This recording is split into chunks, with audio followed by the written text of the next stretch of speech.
C'est quoi exactement le droit à l'erreur? Eh bien, c'est un droit prévu par la loi française depuis 2018, loi dite ESSOC. Une loi pour un État au service d'une société de confiance. L'idée est simple. Si vous faites une erreur dans vos démarches administratives, eh bien, vous n'êtes pas sanctionné. Mais attention, à une condition. Vous devez prévenir et corriger l'erreur rapidement. Alors, comment faire? Concrètement, avec la CAF, vous vous rendez sur votre espace Mon compte. Si c'est un changement personnel ou professionnel, vous cliquez sur Déclarer un changement. Mais attention, la déclaration à elle seule ne suffit pas. Il faut aussi modifier votre profil. Si c'est une erreur sur vos ressources, vous cliquez sur Contacter ma CAF, vous envoyez un courriel ou un email. Le plus tôt vous signalez, mieux c'est. Quelques exemples. Amina a commencé à travailler il y a 2 mois, mais elle a oublié de le déclarer à la CAF. Résultat, elle continue de toucher son aide de logement comme si elle n'avait pas de revenus. Solution avec le droit à l'erreur.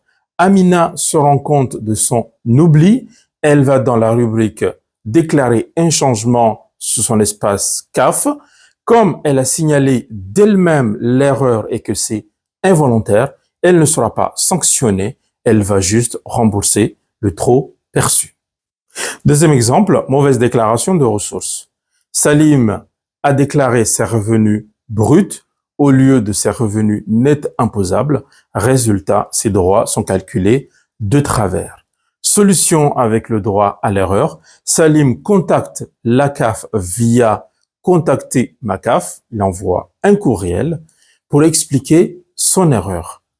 Comme c'est une erreur honnête et signalée rapidement, il n'y a pas de sanction. Troisième exemple, oubli de changement de situation familiale. Nadia s'est mariée ou pacsée il y a quelques mois, mais elle a oublié de le signaler à la CAF. Ses aides n'ont pas été recalculées. Solution avec le droit à l'erreur. Nadia modifie sa situation en ligne dès qu'elle s'en aperçoit. Concrètement, elle modifie son profil. La CAF ajuste ses droits.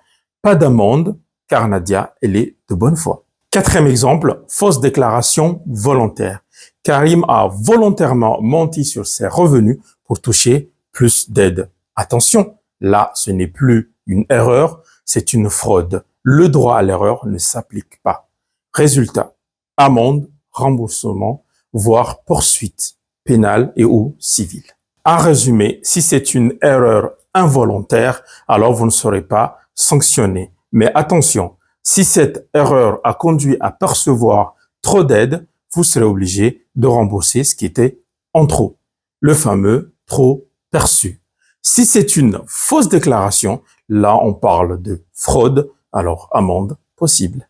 Les erreurs les plus fréquentes, oublier de déclarer un changement.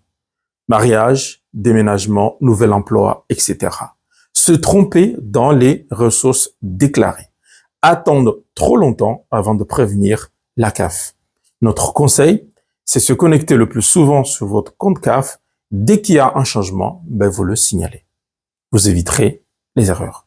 En conclusion, vous voyez, tout le monde peut se tromper et l'administration le reconnaît. Mais ce qui compte, c'est de corriger vite avec honnêteté. Avec le droit à l'erreur, on est protégé. Mais pas si on triche volontairement.